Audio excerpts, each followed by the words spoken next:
Selain itu, keberanian dan kesederhanaan juga menjadi ciri khas bangsa Arab. Mereka menghormati orang yang berani menghadapi musuh, meskipun harus mempertaruhkan nyawa. Hanya pengecut yang lari dari musuh, ungkap seorang prajurit kepada anak lelakinya. Kesederhanaan mereka tercermin dalam kehidupan sehari-hari, di mana mereka menghargai apa yang dimiliki tanpa berlebihan. Namun, akhlak-akhlak mulia ini seringkali digunakan dengan cara yang salah. Kedermawanan menjadi ajang pamer kekayaan, keberanian berubah menjadi pemicu peperangan, dan kesetiaan kepada suku memupuk fanatisme yang merusak.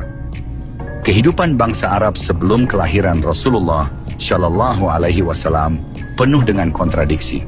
Di satu sisi, mereka memiliki nilai-nilai luhur yang jika diarahkan dengan benar dapat menjadi pondasi peradaban. Namun di sisi lain, mereka tenggelam dalam praktik-praktik yang merusak moral dan akhlak. Mereka menunggu sosok yang mampu membangkitkan jiwa mereka dari kegelapan. Kelahiran Nabi Muhammad Shallallahu Alaihi Wasallam menjadi jawaban atas doa-doa kaum yang tersesat, namun memiliki potensi luar biasa. Beliau hadir membawa cahaya tauhid yang kembali menghidupkan nilai-nilai keadilan, kasih sayang, dan kemanusiaan yang sejati. Dari tanah Arab yang kelam, lahir cahaya Islam yang akan menerangi dunia.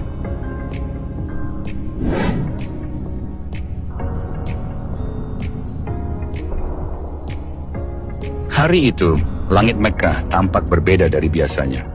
Udara pagi yang segar membawa harapan baru. Warga Mekkah sibuk dengan rutinitas masing-masing, namun di sebuah rumah sederhana yang sunyi, seorang wanita tengah menghadapi perjuangan besar dalam hidupnya. Aminah binti Wahab, seorang wanita mulia dari Bani Zuhrah, berbaring di atas dipan, berusaha mengatur napasnya di tengah rasa sakit yang semakin mendalam. "Ya Allah, kuatkan aku," bisik Aminah di antara deru napasnya. Tangannya yang lemah menggenggam erat kain di sisinya. Di sudut ruangan, seorang wanita tua, pelayan setia keluarga, menatap Aminah dengan penuh kekhawatiran. "Tetaplah kuat, Aminah. Sebentar lagi kau akan melihat wajah anakmu," ucapnya lembut sambil mengusap keringat di dahi Aminah. Aminah tahu bahwa anak yang ia kandung bukanlah anak biasa. Mimpinya beberapa bulan lalu menjadi bukti bahwa ia mengandung seorang anak yang akan membawa perubahan besar bagi dunia. Dalam mimpinya ia melihat cahaya terang memancar hingga menerangi istana-istana di Syam. Seorang suara lembut berkata kepadanya, "Engkau mengandung pemimpin umat manusia." Namun, di balik keyakinannya itu, ada kesedihan yang dalam. Abdullah, suaminya tercinta, telah tiada saat ia mengandung 2 bulan. Kenangan tentang Abdullah seolah hadir kembali dalam benaknya. Wajah tampannya, kelembutan suaranya, dan senyumnya yang penuh kasih menghantui pikirannya. "Abdullah, andai kau ada di sini untuk melihat kelahiran anak kita," ucap Aminah dengan air mata yang mengalir.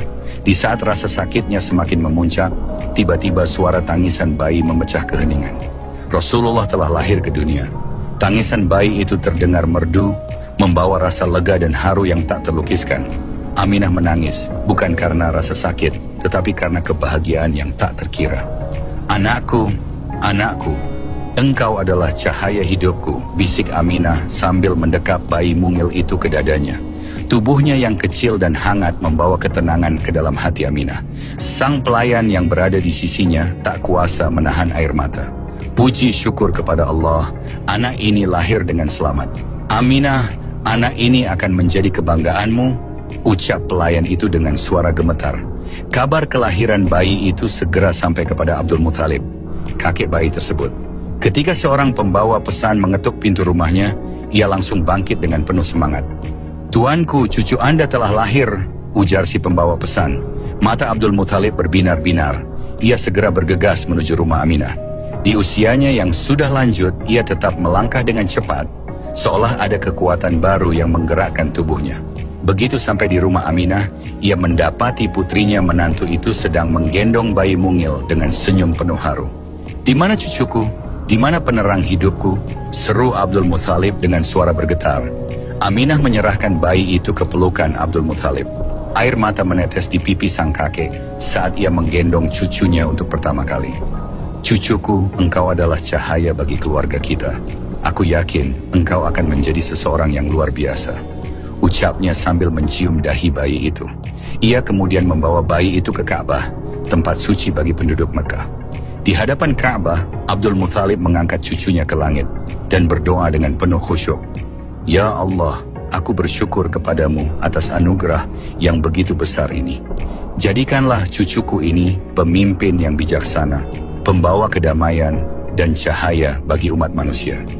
Setelah selesai berdoa, ia memutuskan untuk memberi nama cucunya Muhammad.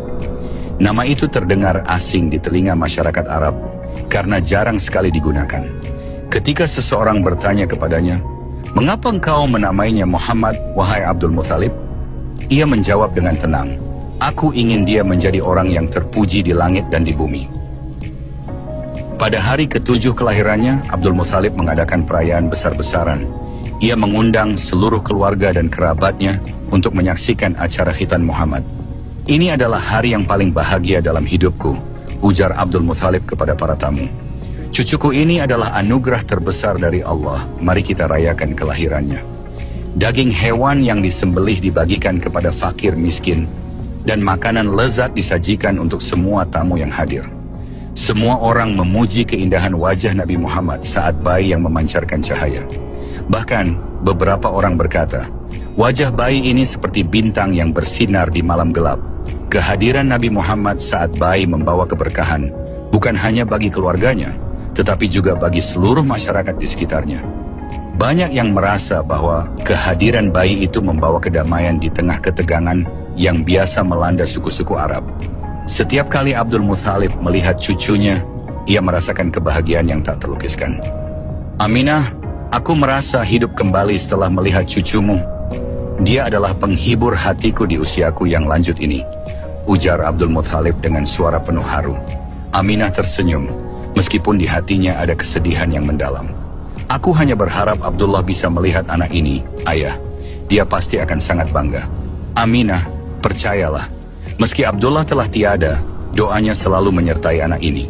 Allah akan menjaganya," jawab Abdul Muthalib, mencoba menguatkan hati putri menantunya itu. Di hari kelahiran Nabi Muhammad SAW, banyak peristiwa luar biasa terjadi. Di Persia, api abadi yang disembah oleh kaum Majusi padam setelah menyala selama ribuan tahun. Istana Kisra berguncang dan beberapa tiangnya roboh. Cahaya terang memancar dari arah Mekah hingga menerangi istana-istana di Syam. Semua itu adalah tanda bahwa seorang pemimpin besar telah lahir ke dunia. Seorang pendeta Yahudi yang tinggal di Yasrib, Madinah, berdiri di atas bukit dan berteriak, "Wahai kaum Yahudi, bintang Ahmad telah muncul, Nabi terakhir telah lahir di Arab." Penduduk Mekkah pun mulai membicarakan kelahiran Nabi Muhammad. Meskipun banyak yang belum memahami siapa dia sebenarnya, mereka tahu bahwa anak ini membawa sesuatu yang luar biasa. Kelahiran Rasulullah Shallallahu Alaihi Wasallam bukan hanya sebuah peristiwa biasa, tetapi awal dari perjalanan besar yang akan mengubah dunia. Di tengah kesederhanaan Mekah, seorang anak lahir dengan cahaya yang kelak akan menerangi seluruh umat manusia.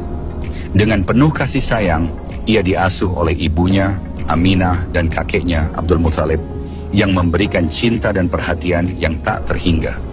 Namun, di balik kebahagiaan itu, ada kesedihan mendalam karena ketidakhadiran Abdullah, ayahnya. Kehidupan Rasulullah sejak awal adalah cerminan perjuangan, kasih sayang, dan keberkahan dari Allah Subhanahu wa Ta'ala. Dari sebuah rumah sederhana di Mekah, lahirlah pemimpin yang akan membawa umat manusia menuju jalan kebenaran. Aminah ibu Rasulullah menatap bayi mungilnya dengan penuh cinta. Wajah bayi itu memancarkan ketenangan yang tak biasa. Namun di dalam hatinya, ia menyimpan kekhawatiran yang mendalam. Sebagai seorang ibu yang hidup di tengah hiruk-pikuk Mekah, Aminah tahu betapa kerasnya lingkungan di kota itu. Udara panas yang menyengat dan suasana penuh kesibukan bisa memengaruhi pertumbuhan seorang bayi. Ia memutuskan, seperti tradisi para bangsawan Quraisy, untuk mencari wanita dari pedesaan yang bisa menyusui dan merawat anaknya. Keputusan itu bukanlah hal yang mudah bagi Aminah. Ia tahu, menyerahkan bayinya kepada orang lain berarti berpisah darinya. Namun demi kebaikan putranya, ia rela melakukan apa saja. Dengan air mata yang mengalir, ia berkata kepada bayi kecilnya, "Anakku, ini adalah keputusan yang sulit untukku, tetapi aku tahu ini demi kebaikanmu."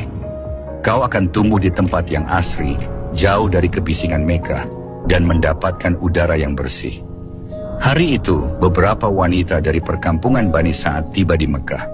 Mereka adalah ibu-ibu yang datang untuk mencari bayi dari keluarga terhormat yang dapat mereka susui. Di antara mereka adalah Halimah binti Abi Zu'aib, seorang wanita sederhana dari Bani Sa'ad. Bersama suaminya Harits, ia membawa seekor keledai tua dan seekor unta kurus yang hampir tidak mampu menghasilkan susu. Perjalanan mereka ke Mekah sangat berat. Mereka kelaparan dan kelelahan karena kekeringan panjang yang melanda perkampungan mereka.